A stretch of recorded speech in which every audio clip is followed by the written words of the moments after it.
Frères et amis dans le Seigneur, que la paix et la grâce de Dieu soient avec vous. Pourquoi ces cris? Quoique Dieu connaît de quoi l'avenir sera fait, mais il semble que cela ne l'empêche pas d'être étonné. Dieu souvent s'étonne de notre inaction. Il s'étonne de notre passivité, de notre incrédulité. Bref, Dieu s'étonne de notre manque de foi. Dans le chapitre 14 du livre d'Exode, Dieu, étonné de la panique des enfants d'Israël, leur adressa cette question rhétorique. Pourquoi ces cris? Ensuite, Dieu intime aux enfants d'Israël ce ordre impératif. Parle aux enfants d'Israël et qu'ils marchent. Je vous invite à étudier avec moi le contexte en rapport à cette interrogation de Dieu et cet ordre impératif. Donc nous allons faire un peu d'histoire ce matin. L'histoire débute avec Joseph. Joseph, fils d'Isaac, fils de Jacob, fils d'Isaac, fils d'Abraham. Par jalousie, les frères de Joseph le vendirent à un marchand égyptien. Arrivé en Égypte, Joseph fut placé comme intendant de Potiphar. Potiphar était alors un officiel en Égypte. La femme de Potiphar a voulu séduire Joseph pour coucher avec lui. Joseph refusa et fut faussement accusé d'harcèlement sexuel. Joseph n'avait pas l'opportunité de commencer un MeToo movement. Il fut écroué en prison. Potiphar, cependant, savait que Joseph était intègre, mais il a choisi d'écouter sa femme. Il se pourrait que sa femme lui ait dit, comme il a plutôt poisson, on va passer samedi. Mais Joseph, tout comme il prospéra dans la maison de Potiphar, Joseph prospéra en prison. Et en prison, il trouva grâce aux yeux des gardiens. Un jour, Pharaon, en colère contre son panetier, c'est-à-dire son boulanger, et son échanson, il les fit mettre en prison. Là, ils firent tous deux un rêve. Et Joseph interpréta pour eux leur rêve, car Joseph avait ce don, le don d'interpréter les rêves.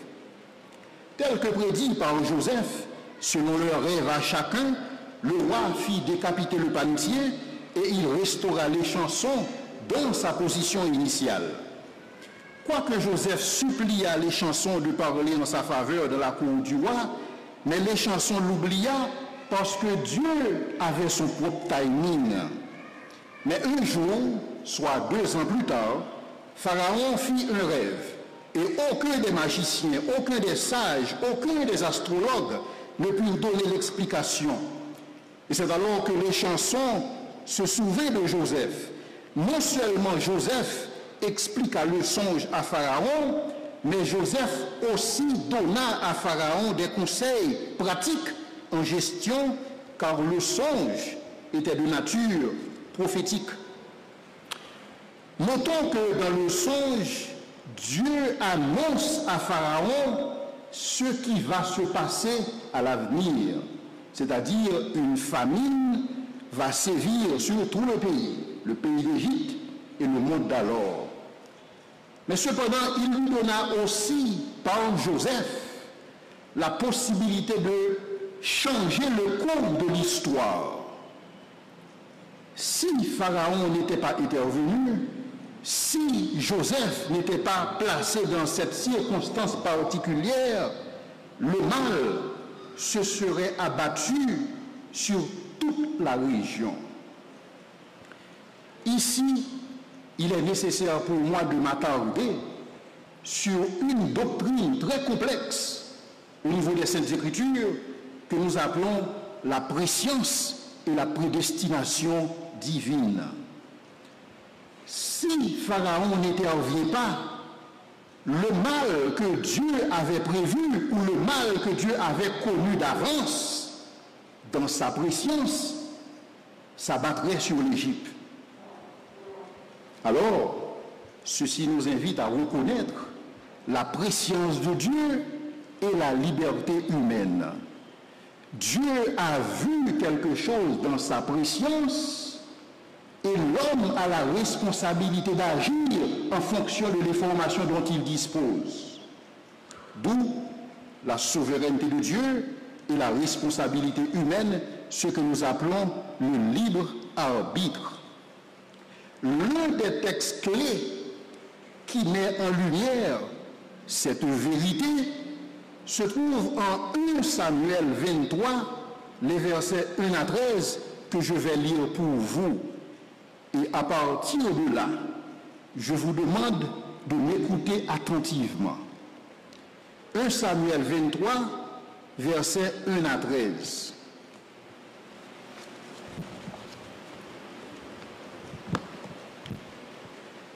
On vint dire à David, voici les Philistins ont attaqué Kéla et ils pillent les airs. David consulta l'Éternel en disant, irai-je et battrai ces Philistins? Et l'Éternel lui répondit, va, tu battras les Philistins et tu délivreras Kéla. Mais les gens de David lui dirent, voici, nous ne sommes pas sans crainte ici même en Juda. Et que serait-ce si nous allons à Kéla contre les troupes des Philistins? David consulta encore l'Éternel, et l'Éternel lui répondit, lève-toi, descends à Kéla, car je livre les Philistins entre tes mains. David alla donc avec ses gens à Kéla. Il se battit contre les Philistins, il emmena leur bétail, il leur fit éprouver une grande défaite. Ainsi David délivra les habitants de Kéla. Lorsque Abiatar, fils d'Achimélec, s'enfuit vers David à Kéla, il descendit ayant l'éphod en main. Saül fut informé de l'arrivée de David à Kéla et il lui dit, Dieu le livre entre mes mains, car il est venu s'enfermer dans une ville qui a des portes et des barres. Et Saül convoqua tout le peuple à la guerre afin de descendre à Kéla et d'assiéger David et ses gens. David, ayant eu connaissance du mauvais dessein que Saül projetait contre lui, dit au sacrificateur Abiatar, apporte-moi l'éphod. Écoutez bien.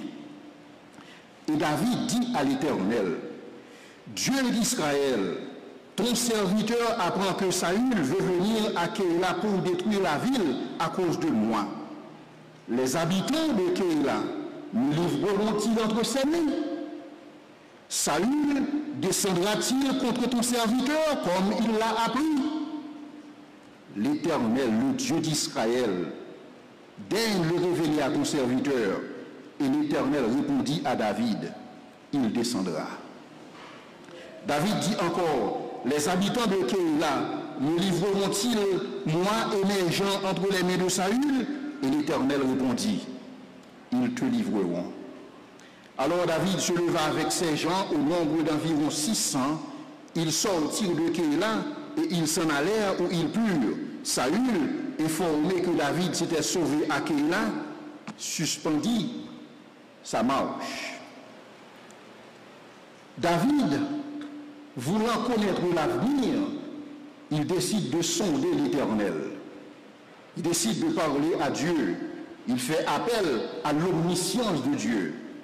Dans les versets 1 à 15, 1 à 5, David veut savoir s'il doit monter à Kéla et s'il aura du succès dans la bataille contre les Philistins.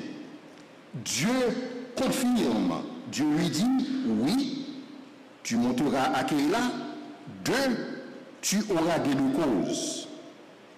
Dans les versets 6 à 13, David, étant encore à Kéla, veut savoir si les habitants de la ville vont le livrer à Saül qui le poursuit. Dieu confirme. Dieu lui dit, Saül descendra à Kéla et les habitants de la ville vont te livrer à Saül.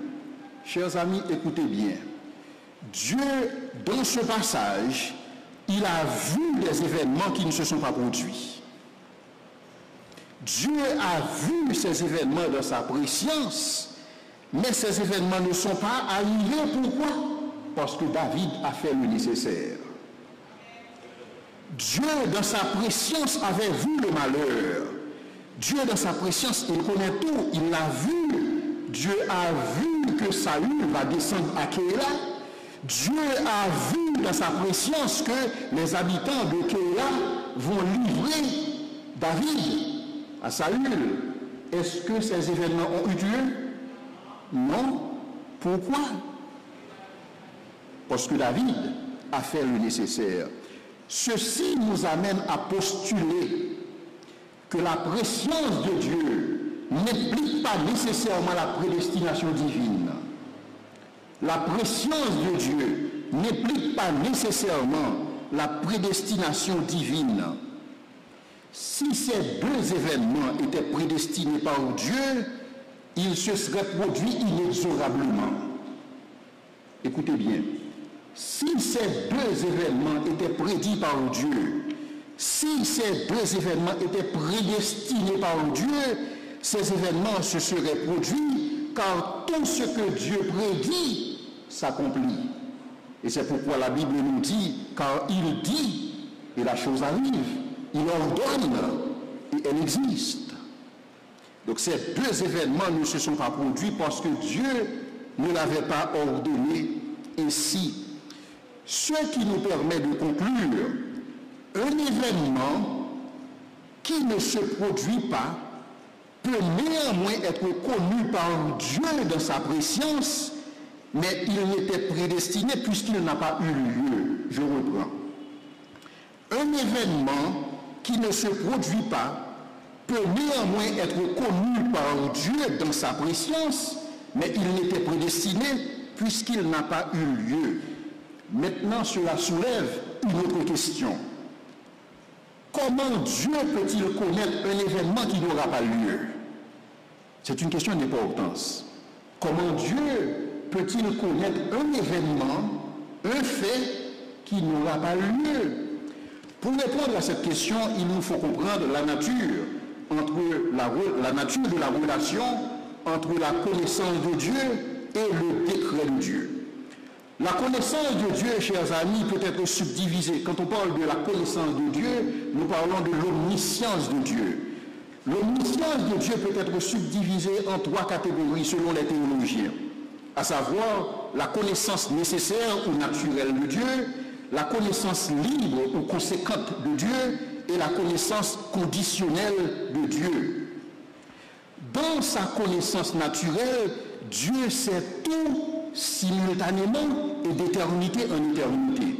Dans sa connaissance naturelle, Dieu sait tout sur tout simultanément. C'est-à-dire, dans la pensée de Dieu, il n'existe pas de progression. Dieu n'apprend pas. Dieu ne découvre pas de nouvelles choses. Dieu n'apprend rien. Parce que Dieu sait tout sur tout de manière simultanée et d'éternité en éternité.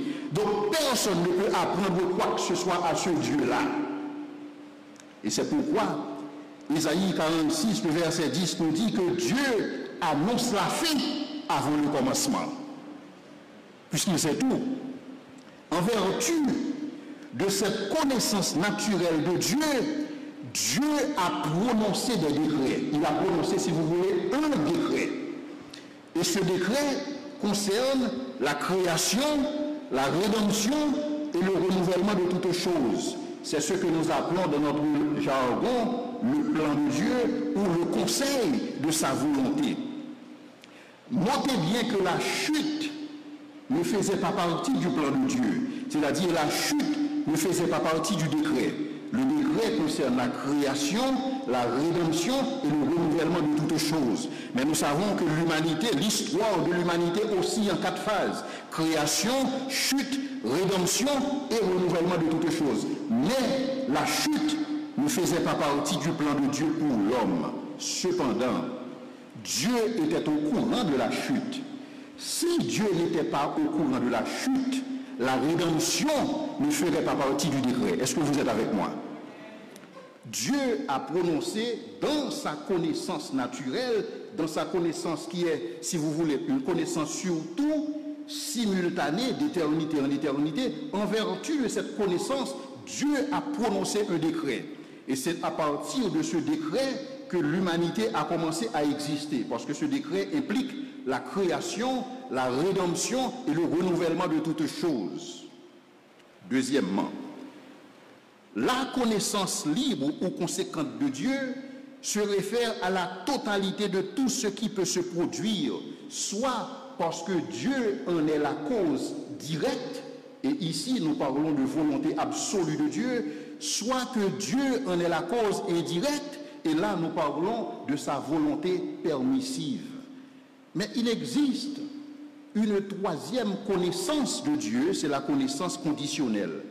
Écoutez bien, la connaissance conditionnelle de Dieu implique le fait que Dieu connaît toutes les possibilités, Dieu connaît toutes les probabilités pour chaque individu placé dans une circonstance donnée. C'est-à-dire que si vous changez d'avis sur quelque chose, Dieu était déjà au courant. Si vous décidez de revenir en arrière sur quelque chose, Dieu disposait déjà de cette information parce que Dieu connaît toutes les probabilités qui existent, toutes les possibilités pour un individu placé dans une circonstance donnée. Ainsi, Dieu connaît d'avance tous nos choix, quoique ces choix sont des choix libres. Quand nous décidons librement, mais cependant Dieu est en connaissance de nos choix. Dieu savait dans sa préscience, écoutez bien, Dieu savait dans sa préscience que si quelqu'un de la trempe de Jean-Jacques Dessalines, Dieu savait que si quelqu'un de la trempe de Toussaint Louverture se trouve assez d'Omègue, une insurrection se ferait ou en résulterait, et ceci mettrait un terme à l'esclavage. Je reprends. Dieu savait dans sa préscience que s'il se trouve à Saint-Domingue un homme de la trempe de Toussaint Louverture ou de Jean-Jacques Dessalines, Dieu savait nécessairement qu'une insurrection aurait lieu et cela mettrait un terme à l'esclavage. Ainsi, nos héros de l'indépendance sont la cause matérielle et efficiente de notre indépendance, alors que Dieu en est la cause finale. Cause finale dans le sens que ils ont tout simplement exercé, ils ont tout simplement implémenté des activités selon le but que Dieu avait déterminé d'avance.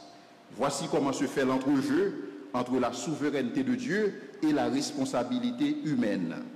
Dieu est la cause finale, mais cependant nous autres, nous sommes les causes matérielles et efficientes de ce qui se passe dans notre vie, de ce qui se passe dans notre pays. C'est-à-dire nous avons la responsabilité. Dieu, il est la cause finale de la mort de Jésus-Christ. Cependant, Anne, Caïphe et Pilate étaient les causes matérielles et efficientes. Ils ont agi en toute liberté et ce faisant, ils ont accompli ce que Dieu avait prédestiné il y a longtemps. Et c'est ce qui nous est dit dans Actes chapitre 2, le verset 23.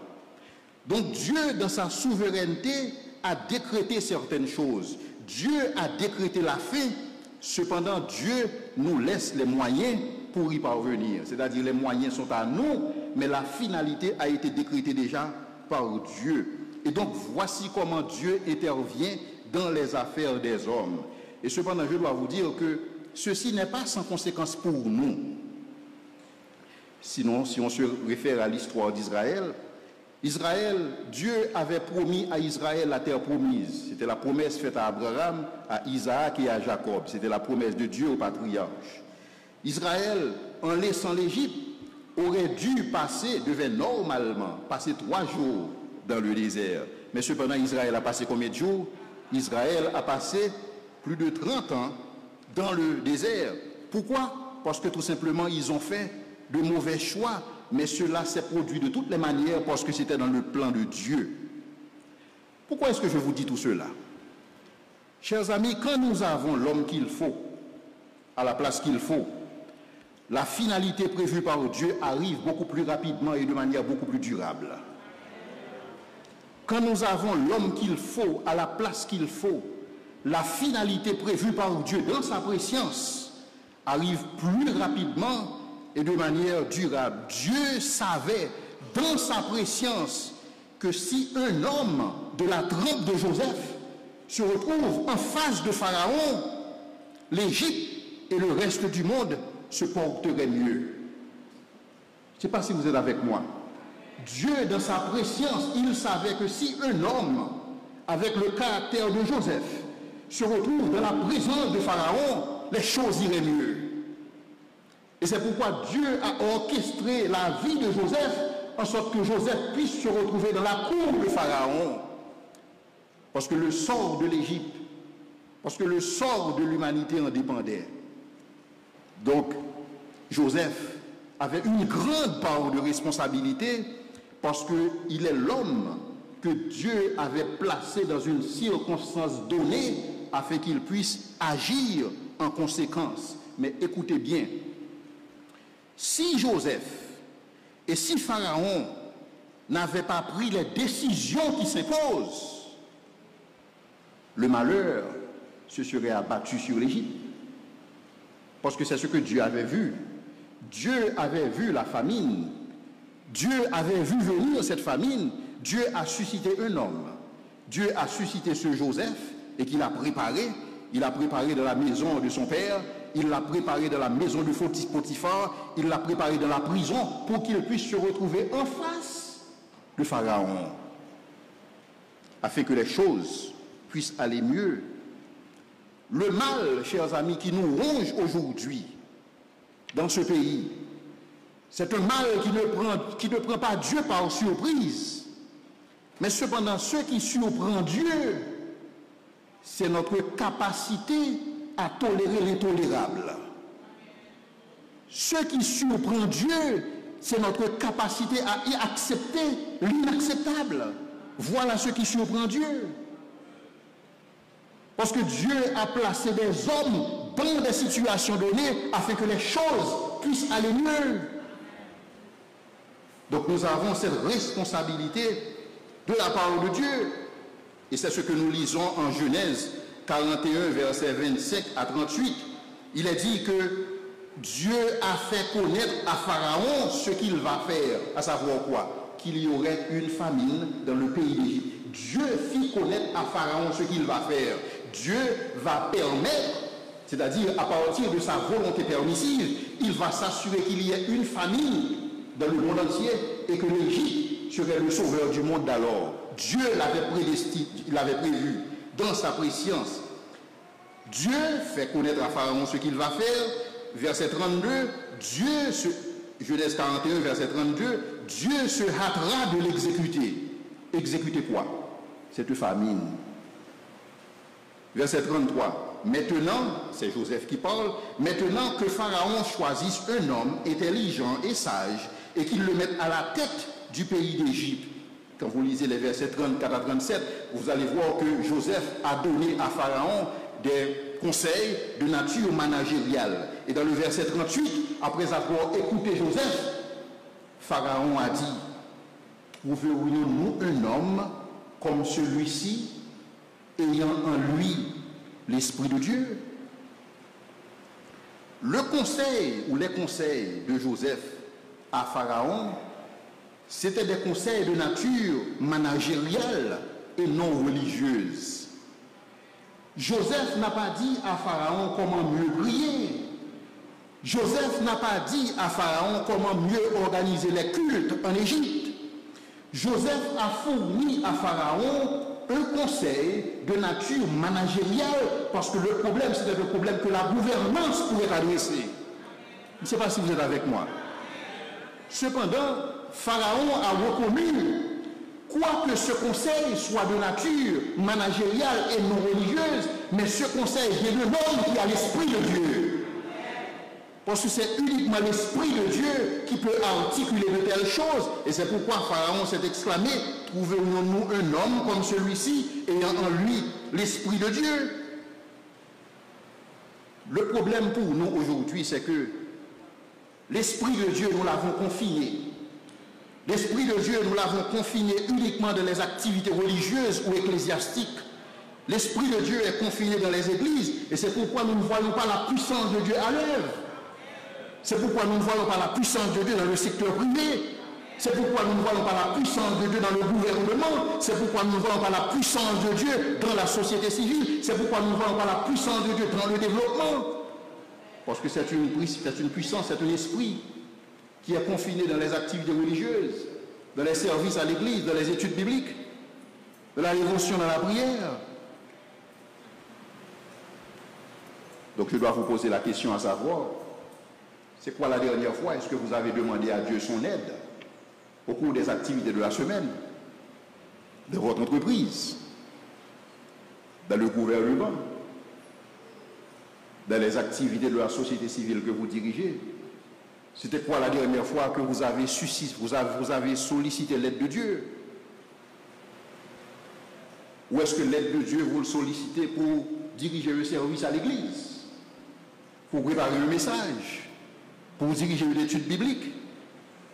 Chers amis, nous ne pouvons pas confiner l'Esprit de Dieu dans une sphère particulière. Et c'est ce que Joseph avait compris. Et c'est pourquoi Ésaïe dit en Ésaïe 26, le verset 12, « Éternel, tu nous donnes la paix, car tout ce que nous faisons, c'est toi qui l'accomplis pour nous. » Tout ce que nous faisons. Et il ne se réfère pas à des activités religieuses. Tout ce que nous faisons, Seigneur, c'est toi qui l'accomplis pour nous. L'onction de Dieu n'est pas réservée pour des activités religieuses, mais l'onction de Dieu est réservée pour tout ce que nous faisons. Et c'est ce que Moïse avait compris. Et c'est pourquoi en Exode 31, verset 1 à 5, il est dit, Dieu a suscité un homme en la personne de Bethsaléel. Écoutez bien ce qui est dit de Bethsaléel. Je lui ai rempli de l'Esprit de Dieu. Bethsaléel. Je lui ai rempli de l'Esprit de Dieu, de sagesse, d'intelligence et de savoir pour toutes sortes d'ouvrages. Je l'ai rendu capable de faire des inventions, de travailler l'or, de travailler l'argent, de travailler les reins. Que vient faire l'Esprit de Dieu dans le travail du fer, de l'argent et de les reins? Je ne sais pas si vous êtes avec moi. Que vient chercher l'Esprit de Dieu dans les inventions physiques? Quel est le rôle de l'Esprit de Dieu pour quelqu'un qui travaille le fer, qui travaille l'argent, qui travaille l'or et les reins? Parce que pour Dieu, dans la pensée de Dieu, il n'existe pas de différence entre le sacré et le séculier. Pour Dieu, tout est sacré. Alors je dois vous dire en passant, on nous a mal instruits. Parce qu'à l'église, en fait, dans les cours de catéchisme, moi personnellement, je me souviens, j'avais un prêtre catholique qui m'enseignait le catéchisme et il me disait que le dimanche, c'est le jour consacré au repos, à la prière et la messe. Donc les choses de Dieu, les choses qui impliquent l'Esprit de Dieu, ce sont des choses qui se font les dimanches. Alors que l'opposé de sacré n'est pas séculier, l'opposé de sacré est profane. Or, aucun chrétien ne peut faire un travail profane. Mais nous sommes appelés à faire montre, nous sommes appelés à exercer, nous sommes appelés à démontrer l'Esprit de Dieu dans le séculier, tant dans le séculier que dans le sacré. Et c'est ce à quoi Dieu nous appelle. L'onction de Dieu est nécessaire pour tout ce que nous entreprenons. Et je me demande si ce n'est pas pourquoi Paul nous invite à être remplis de l'Esprit de Dieu, parce que sans lui, nous ne pouvons rien faire. Et c'est ainsi que, après avoir écouté le conseil de Joseph, un conseil de nature managériale, Pharaon a dit à Joseph, « Je te donne le commandement de tout le pays d'Égypte. » Et je dois vous dire que ce n'était pas une faveur ou un deal politique qui fit de Joseph le premier ministre d'Égypte. Joseph était qualifié pour la tâche. Pourquoi? Parce que Joseph avait fait ses preuves. Joseph était qualifié pour la tâche. Il était alors âgé de 30 ans. Et Joseph fit prospérer l'Égypte qui devint une puissance mondiale. Mais l'histoire ne s'arrête pas là, malheureusement. On continue avec l'histoire. Voltaire disait que le génie n'a qu'un siècle, et après quoi il faut qu'il dégénère. Effectivement, c'est ce qui s'est passé. Les gens comme Joseph n'étaient plus, des leaders comme Artaxerxès n'étaient plus, des leaders comme Darius, comme Nebuchadnezzar, comme Alexandre le Grand, comme Jules César, comme Jean-Jacques Dessalines, comme Toussaint Louverture. Ces leaders ne sont plus. Pourquoi? Parce que la Bible nous dit dans le psaume 103, versets 15 à 17, que l'homme, ses jours sont comme l'herbe. Il fleurit comme la fleur des champs. Lorsque vent passe sur elle, elle n'est plus. Et le lieu qu'elle occupait ne la reconnaît plus. Le pays qu'a dirigé Joseph ne le reconnaît plus. Et la Bible nous dit quelque chose de terrible qui va se passer en Exode 1er verset 8. Il s'éleva sur l'Égypte un nouveau roi qui n'a pas connu Joseph.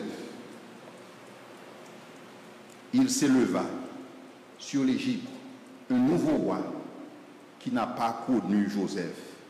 Et c'est ainsi que le peuple de Joseph fut réduit à la servitude, selon Exode 1er verset 9 à 14, et ceci pendant 430 ans. Mais cependant, Dieu allait susciter un homme. Dieu allait placer un homme dans une circonstance donnée. Et Dieu savait que si un homme de la trempe de Moïse se retrouve en Égypte, voilà ce qui va se passer pour les enfants d'Israël. Donc Dieu a suscité cet homme du calibre de Moïse, un homme dont il nous est dit en hébreu qu'il considérait les trésors de l'Égypte comme de la boue. Donc c'est un homme qu'on ne pouvait pas corrompre, parce qu'il voyait toutes ces choses comme de la boue.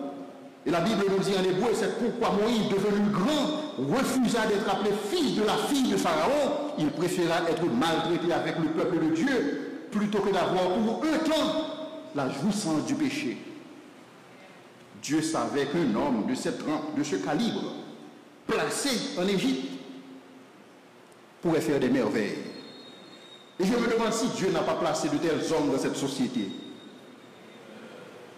Et d'où l'étonnement de Dieu.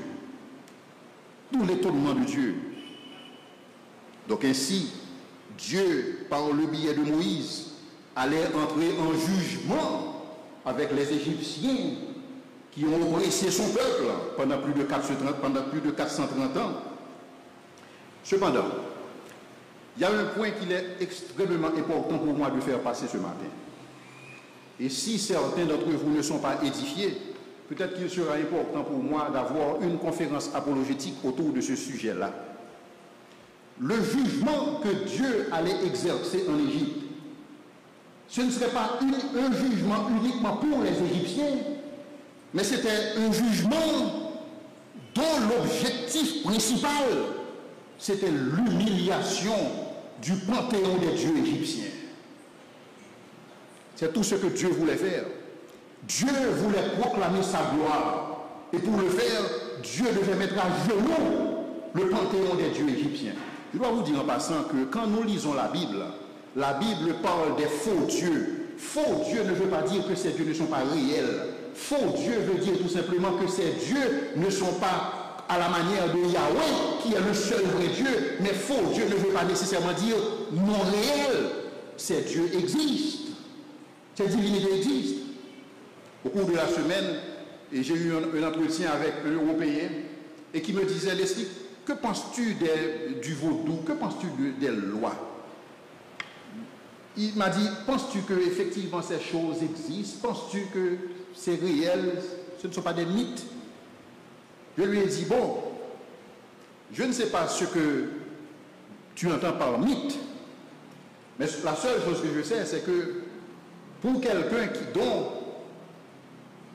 qui est possédé par un esprit et qui maintenant devient à l'épreuve des balles, est-ce que ce n'est pas réel? Pour quelqu'un qui mange du verre sans se blesser, est-ce que ce n'est pas réel? Et pour quelqu'un qui marche sur du feu sans que ses pieds ne soient embrasés, n'est-ce pas réel? Est-ce que nous sommes dans la mythologie? Nous sommes dans la réalité. Ces dieux existent, ils sont réels, mais ils sont faux par rapport à Dieu qui est le seul vrai Dieu. Donc Dieu allait entrer en jugement contre l'Égypte et particulièrement contre les panthéons du Dieu le panthéon des dieux égyptiens. Et Yahweh allait utiliser l'Égypte pour démontrer qu'il est le seul vrai Dieu. L'objectif de Dieu consistait à délivrer un message, non seulement aux Égyptiens, mais aussi aux nations avoisinantes, à savoir, en dehors de lui, il n'y a point d'autre Dieu, selon Ésaïe 43, verset 11-13. Et Israël devait être témoin de ces choses. Non seulement Israël devait être témoin, mais Dieu a permis qu'Israël soit effectivement au bon milieu de cette réalité, afin qu'Israël puisse devenir une nation évangéliste, la lumière du monde, pour apporter la lumière de Yahweh aux habitants du monde. C'est ainsi que chaque plaie qui s'abattait sur l'Égypte impliquait la capitulation de Dieu égyptien. Chaque plaie était destinée à faire capituler un Dieu égyptien. Le Nil qui devint du sang, selon Exode 7, versets 14 à 25, le Nil était sous le contrôle de 3 divinités égyptiennes, des dieux réels, de Dieu Kanoum, ce que nous appelons dans notre langage Simbinaglo, qui est le gardien du Nil, Api, qui est l'esprit du Nil, et Osiris, le flux sanguin. Dieu, en faisant que le Nil devienne du sang, il a fait capituler ces divinités. Je suis le seul vrai Dieu.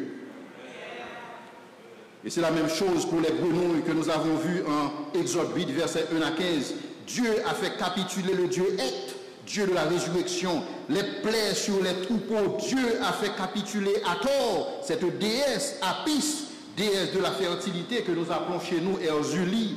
Et pour les ulcères, c'est la même chose. Pour la grêle, c'est la même chose. Dieu a fait capituler Imhotep, le dieu de la médecine, Isis, déesse de la vie, Seth, protecteur des denrées. Dieu a fait capituler Ra, ce que nous appelons chez nous le Legba, et il a fait capituler Athènes, Atum, Horus, le dieu soleil, et Dieu fit périr les premiers-nés de l'Égypte, tout simplement pour atteindre ou pour humilier Osiris, qui est considéré comme le dieu d'honneur de la vie. Dieu a prouvé aux Égyptiens que c'est moi qui donne la vie, et c'est moi qui prends la vie comme je l'entends. Et c'est ainsi qu'à la 4e attaque, les magiciens capitulèrent et les magiciens reconnurent que c'est l'Éternel qui est Dieu. Et c'est ainsi qu'ils dirent à Pharaon en Exode 8, verset 19, ceci, c'est le doigt de Dieu. Donc c'est l'Éternel qui est à l'œuvre. Il n'y a rien que nous puissions faire. Donc, mais la Bible nous dit que Pharaon persista dans son incrédulité et ce faisant, il pécha contre Dieu. Il pécha contre l'Esprit de Dieu. Et c'est pourquoi Dieu lui refusa le repentir. Et parce que Pharaon ne peut pas se repentir, alors son cœur a continué à s'endurcir. Et c'est ce qui nous est dit aussi, et c'est ce qui nous concerne aussi en Hébreux 10, le verset 16 qui nous dit, car si nous péchons volontairement, après avoir reçu la connaissance de la vérité, il ne reste plus aucun sacrifice pour les péchés, mais une attente terrible du jour du jugement et l'ardeur de feu qui dévorera les rebelles. Tel était le péché de certains pharisiens pendant le temps de Jésus. Et c'est pourquoi Jésus pouvait leur dire que le blasphème contre le Saint-Esprit ne sera point pardonné ni dans cette vie, ni dans la vie à venir, selon Matthieu 12, verset 31-32, parce qu'il disait à Jésus, c'est par Belzébuth, prince des démons, que tu chasses les démons, selon Matthieu 12, verset 24. Et ceci, c'était un blasphème flagrant contre le Saint-Esprit, tel que c'est exprimé en Luc 11, verset 19-20. Parce que Pharaon, à partir des premiers plaies, Pharaon aurait dû se repentir. Pharaon aurait dû reconnaître quand ces dieux sont capitulés, ils auraient dû reconnaître que c'est l'Éternel qui est Dieu. Mais cependant, il a insisté à continuer dans sa mauvaise voie. Et c'est aussi ce que Paul nous indique en Romains 1, verset 19.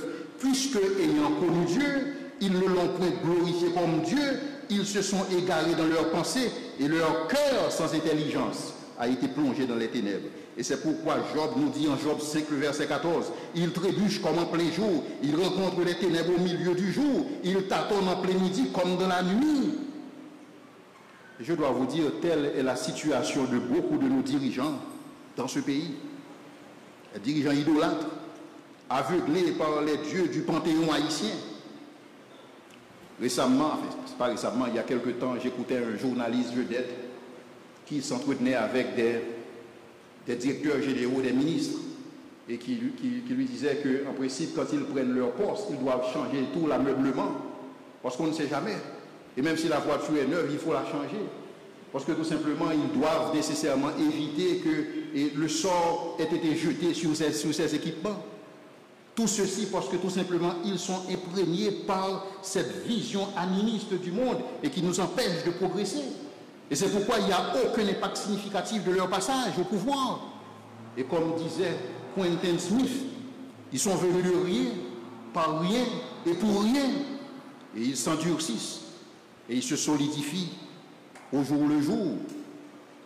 Dieu savait que Pharaon était résolu à ne pas céder.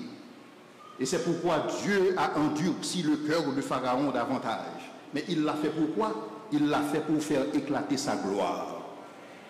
Dieu poursuit un seul but, chers amis, à travers les âges. Le but de Dieu, c'est que la terre soit remplie de la connaissance de la gloire de l'Éternel, comme le fond de la mer par les eaux qui le couvrent, selon Habacuc 2, verset 14.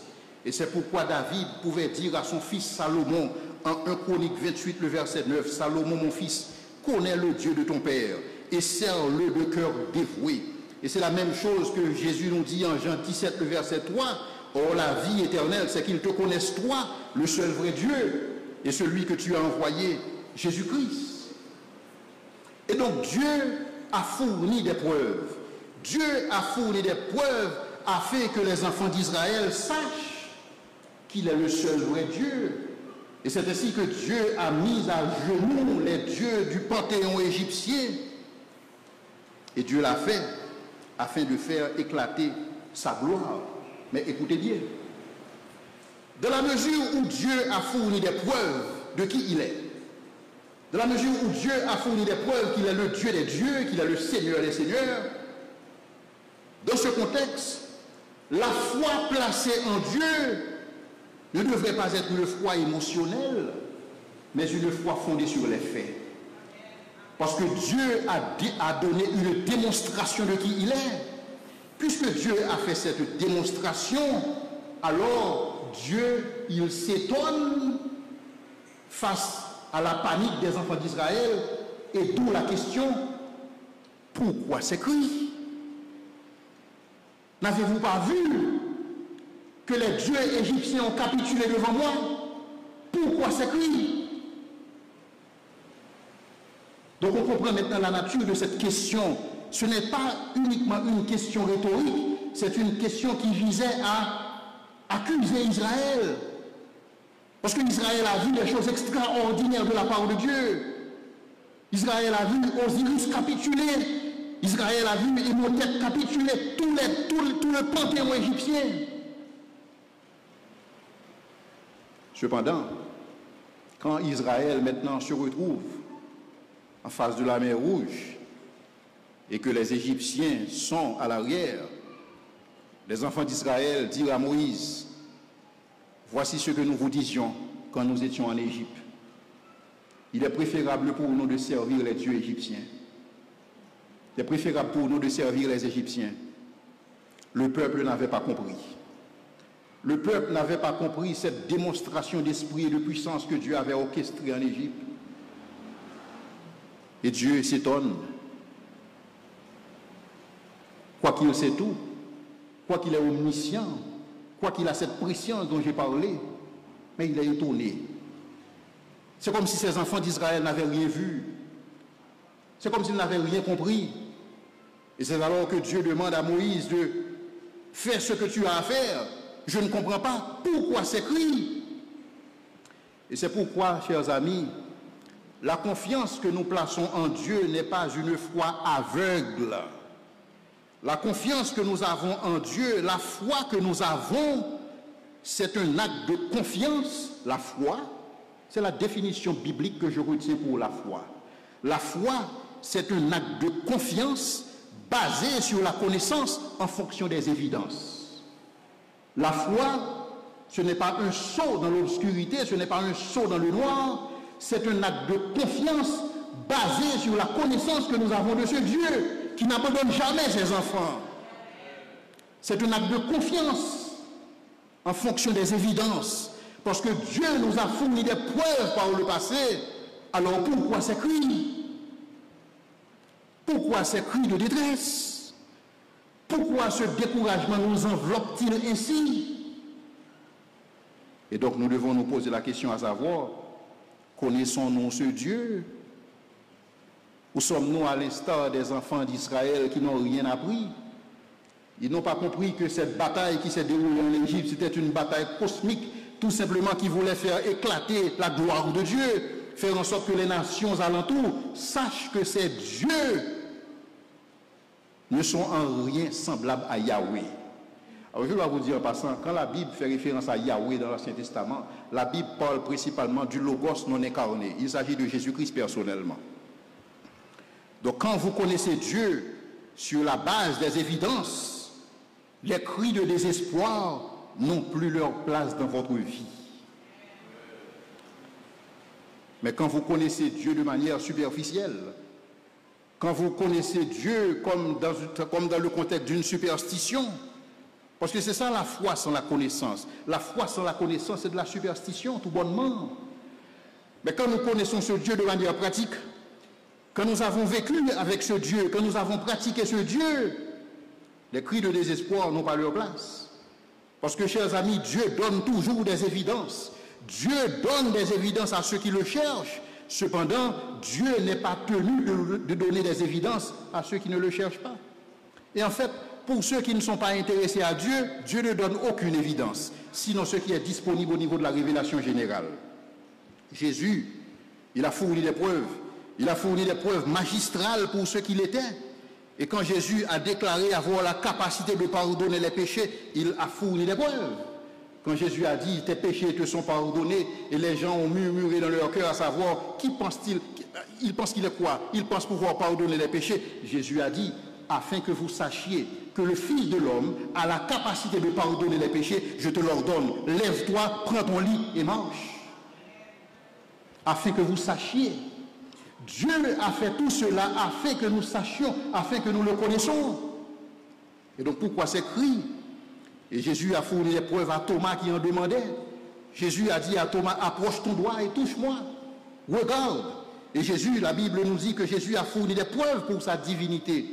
Non seulement il a fourni une première ligne de preuves au niveau des prophéties accomplies à son égard, mais aussi à partir d'une vie de miracle et sans péché. Et au final, à partir de sa résurrection entre les morts. Donc la résurrection entre les morts, c'est pourquoi Paul présente la résurrection comme un fait historique. En sorte que notre foi ne repose pas sur du néant, notre foi ne repose pas sur des fables, mais notre foi repose sur une réalité, la réalité de la résurrection de Jésus-Christ, attestée par le tombeau vide, attestée par les apparitions, attestée par le jour d'adoration qui a basculé du samedi au dimanche, attestée par la transformation des disciples, prêts à mourir pour leur foi, attestée par la conversion de Jacques, attestée par la conversion de Paul, et attestée aussi par notre conversion. Si vous connaissez le Seigneur, pourquoi pas? Attestée aussi par notre vie. Si nous connaissons effectivement ce Dieu, et c'est donc avec assurance que nous pouvons dire, le Seigneur est mon aide, je ne craindrai rien. Alors, pourquoi ces cris? Israël devait apprendre à compter sur Dieu. Israël devait apprendre à avoir foi en lui, foi en Dieu, foi dans les attributs de Dieu, foi dans les caractères de Dieu, foi dans ses œuvres. Aujourd'hui aussi, nous devons apprendre à compter sur Jésus, à avoir foi en lui, à cause de ses attributs, à cause de son caractère, à cause de ses œuvres, particulièrement l'œuvre qu'il a accomplie à la croix, quand il a dépouillé les autorités, quand il a dépouillé les principautés, les princes de ce monde de ténèbres, quand il les a livrés publiquement en spectacle, en triomphant d'elles à la croix. Et c'est pourquoi aujourd'hui, Dieu peut vous poser la même question, à savoir, pourquoi ces cris? Et donc si on se rappelle ce que je vous ai expliqué tantôt, c'est que Dieu place des hommes dans des circonstances pour des raisons bien précise. Nul n'est ici par hasard. Parce que Dieu a déterminé la borne et la durée de notre vie. Nul n'est ici par hasard. Et si vous êtes placé dans ces circonstances, vous devez vous poser la question à savoir, quelle est ma part de responsabilité, que dois-je faire? Et faire confiance à Dieu pour tout le reste. Alors pourquoi ces cris? Nous savons que le Dieu que nous servons, c'est ainsi que les 3 jeunes Hébreux ont décidé de répondre à Nebuchadnezzar et qui leur disait que si vous n'adorez pas ces statues, si vous n'adorez pas ces divinités, voici ce qui va vous arriver. Et ils ont répondu, nous savons que le Dieu que nous servons peut nous délivrer. Pourquoi? D'où est-ce qu'ils savent? D'où est-ce qu'ils ont eu cette information? Sur la base des évidences. Nous savons que le Dieu que nous servons peut nous délivrer. Mais même s'il ne nous délivre pas, n'est pas obligé de le faire. Même s'il ne nous délivre pas, nous croyons quand même en lui. Et c'est la même chose que Dieu nous invite à faire aujourd'hui. Quelle que soit la circonstance, chers amis, nous ne devons pas douter de la bonté de Dieu. Nous devons toujours reconnaître que Dieu est bon. Dieu se proclame bon. Dieu est la bonté personnifiée. Il est miséricordieux, il est bon et il est digne de confiance. Alors pourquoi ces cris? Que le Seigneur vous bénisse.